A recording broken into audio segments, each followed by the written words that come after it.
Quando em sua residência você liga o aquecedor de água ou o fogão a gás, não se preocupe em saber como este fluido invisível, dotado de energia, chegou até ali.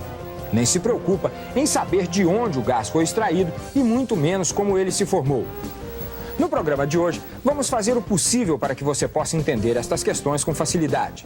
Você vai saber, por exemplo, como funciona o processo natural de formação do gás, como funcionam os campos de extração, como é feita a distribuição e, finalmente, como o gás chega até sua casa. Hoje, você vai conhecer um pouco da história do gás no Brasil e saber como foi implantado o serviço de distribuição pelos ingleses aqui em São Paulo. Você vai conhecer ainda os 3 tipos principais de gás: o de carvão, o de nafta e o natural. Acompanhe-nos nesta viagem ao passado e, sobretudo, no sonho das projeções para o futuro. O Como Funciona de hoje começa agora. Há muitos milhões de anos, quando o homem ainda não habitava a Terra, os oceanos cobriam quase toda a crosta terrestre. Mas uma imensa variedade de plantas e animais vivia nas águas dos mares. Quando esses animais ou plantas morriam, seus restos afundavam e eram cobertos por lama, areia e sedimentos no leito marinho. Essas camadas foram sendo comprimidas pouco a pouco durante séculos, até formarem rochas sedimentares. E por ação do calor e da pressão, as plantas e animais transformaram-se em gás e em petróleo. Com o passar do tempo, as camadas rochosas se moveram, retendo o gás e o petróleo em rochas porosas. Na terra e no mar, hoje em dia usa-se o método sísmico para fazer levantamentos de possíveis terrenos que possam conter gás e petróleo. Através do tempo de resposta do som enviado por explosões, consegue-se um diagrama das camadas rochosas. O equipamento utilizado na extração do gás tem muito do equipamento usado para extrair petróleo. Mas como o gás é frequentemente encontrado a profundidades maiores, a sua obtenção também se torna mais dispendiosa. Tanto no mar quanto em terra, a perfuração de poços leva muito tempo, mas é a única maneira de se chegar a conclusões. Se o poço tiver uma reserva satisfatória, será então explorado. Mas caso o gás brote com baixa pressão, o poço é abandonado, pois isso significa pouca quantidade de gás. Neste caso, em outro local, inicia-se tudo de novo. No final dos anos 50, na costa oriental da Inglaterra, foi encontrado gás natural em tal quantidade que esses campos fornecem hoje em dia mais da metade do produto consumido atualmente na Grã-Bretanha. A província de São Paulo, em 1840, era iluminada por 101 lampiões que usavam como combustível o óleo de peixe. Para se estabelecer um parâmetro, é bom saber que desde 1813, isto é, 27 anos antes, muitas cidades da Europa e dos Estados Unidos já se utilizavam da iluminação por gás de carvão regularmente. Na edição de 10 de março de 1870, o jornal O Diário de São Paulo registrava a presença de um engenheiro inglês em São Paulo, para a escolha de um local onde seria construída a primeira fábrica de gás. Fora do então perímetro urbano, o local escolhido foi a Várzea do Carmo, numa antiga chácara que pertencia à Marquesa de Santos e que ficava muito além do rio Tamanduateí. Em 1872, através de decreto imperial assinado por Dom Pedro II, entrava em funcionamento a fábrica de gás e era inaugurada a nova iluminação do Palácio do Governo e da Catedral da Sé. As ruas permaneciam iluminadas até às 20 horas e empresários já idealizavam a utilização do gás canalizado nas indústrias e residências, o que já era uma realidade nos centros mais avançados da Europa e dos Estados Unidos. Foi somente em 1901 que a São Paulo Gas Company conseguiu autorização para fornecer o gás para consumo doméstico. Naquele mesmo ano foi instalado o primeiro fogão a gás. Isso aconteceu no antigo Palácio do Governo. Naquela época, os fogões ingleses já podiam ser comprados ou alugados na loja de gás. Mas 29 anos depois, em 1930, os lampiões de rua começavam a ser substituídos pela luz da energia elétrica. Mas apesar disso, o consumo de gás continuava crescendo progressivamente. Mas foi no ano seguinte, em 1968, que surgiu à luz a Companhia Municipal de Gás, a Comgás. Em 1972, a Comgás inaugurava sua primeira usina para o processamento do gás de nafta. Mas o processamento do gás de carvão ainda continuou por mais 3 anos. Depois de mais de um século prestando este tipo de serviço, O processo para obtenção do gás de carvão foi finalmente aposentado, cedendo lugar a um outro, mais moderno, usando agora como fonte de energia a nafta, um subproduto do petróleo. Instalada aqui no bairro da Moca, a usina Massinete Sorcinelli produz o gás de nafta e o distribui através de dois sistemas diferentes e distintos, um de baixa e outro de alta pressão. O gás produzido em alta tensão é alimentado para uma tubulação que forma um anel subterrâneo embaixo da cidade e alimenta as indústrias. Além disso, este anel subterrâneo também fornece gás para determinados trechos da rede de baixa pressão. Enquanto o gás para alta pressão é produzido continuamente, o gás para baixa pressão tem uma produção cíclica e percorre uma verdadeira malha nos subterrâneos de São Paulo.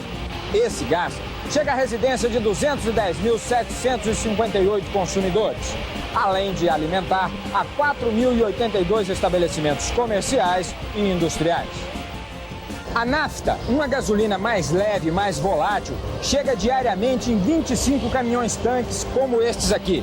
Para se ter uma ideia do volume que isso representa, basta observar que a quantidade de nafta descarregada aqui daria para abastecer o tanque de 100 mil automóveis dos grandes, com capacidade para 100 litros cada tanque.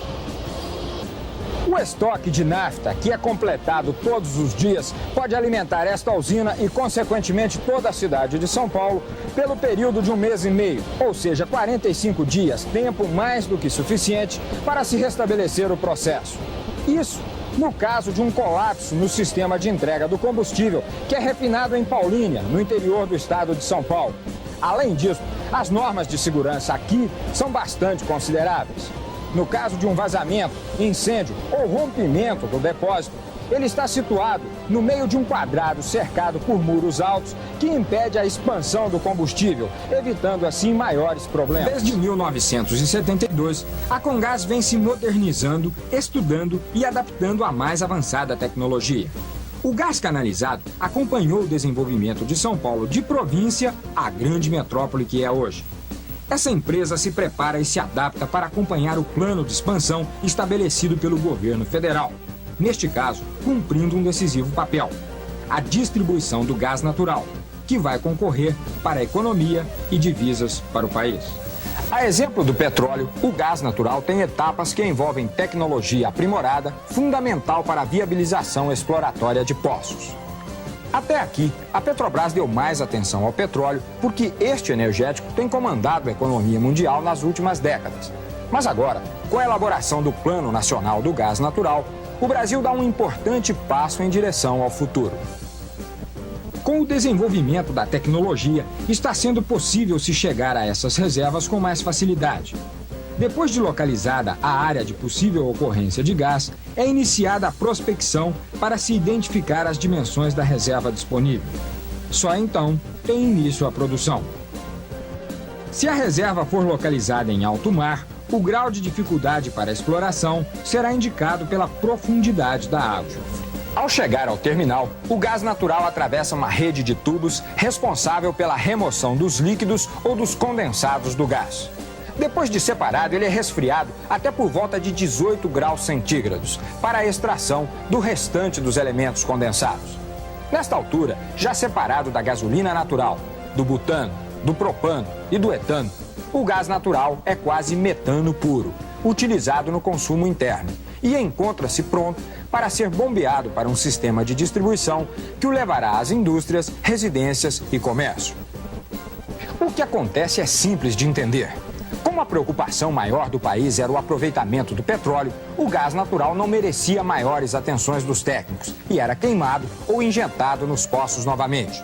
Afinal, até agora, não existia uma eficiente malha de distribuição de gás canalizado. A soma dessas perdas desde 1980 atinge US$ 1 bilhão, o que, convenhamos, é uma sangria considerável nos cofres públicos. Nos países desenvolvidos, em média 40% da produção de gás natural é consumida pelo comércio e residência, devido a 3 fatores. Primeiro, necessidade de um energético não poluente. Segundo, utilização para aquecimento e para cozinhar de forma mais econômica do que a energia elétrica. E, em terceiro lugar, preços competitivos e ofertas firmes. No Brasil, das cidades servidas por gasodutos, apenas Rio de Janeiro e São Paulo possuem redes de distribuição de gás canalizado.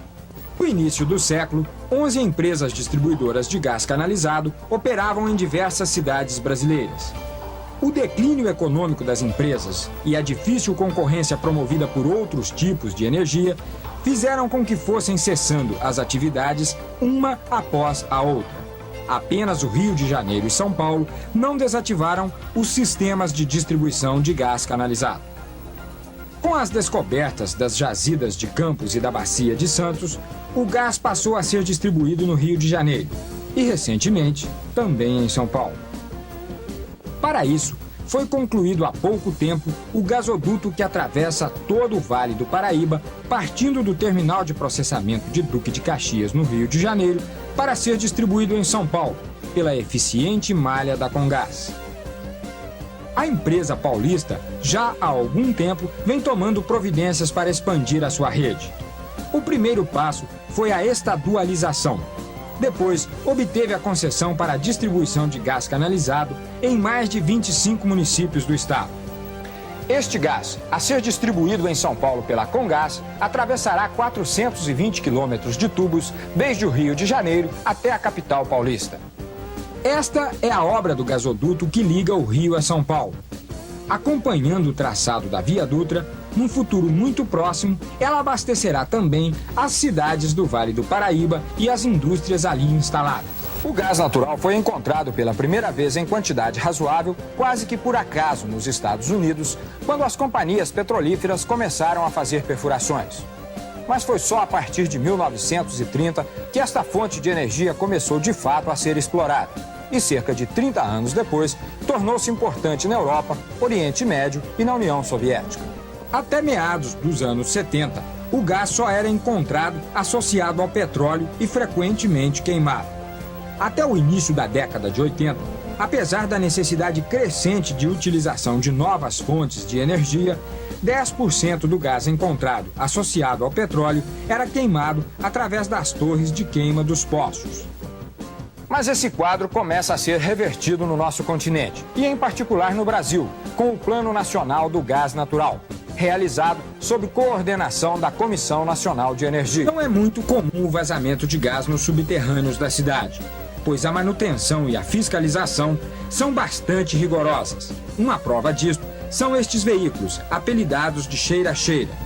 Operados por técnicos especializados, eles percorrem constantemente as ruas com rede de gás, procurando identificar a existência de vazamentos nas tubulações subterrâneas.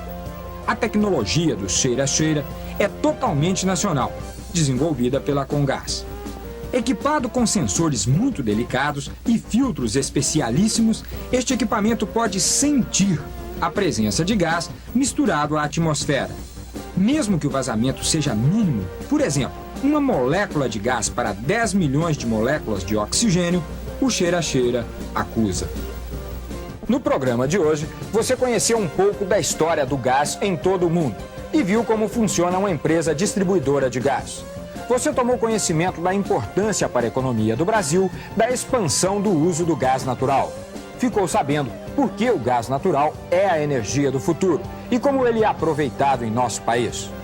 Todo esse trabalho só foi possível graças à colaboração da Companhia Municipal de Gás, a Comgás. Sem essa colaboração, o programa de hoje seria inviável. Portanto, nossos agradecimentos.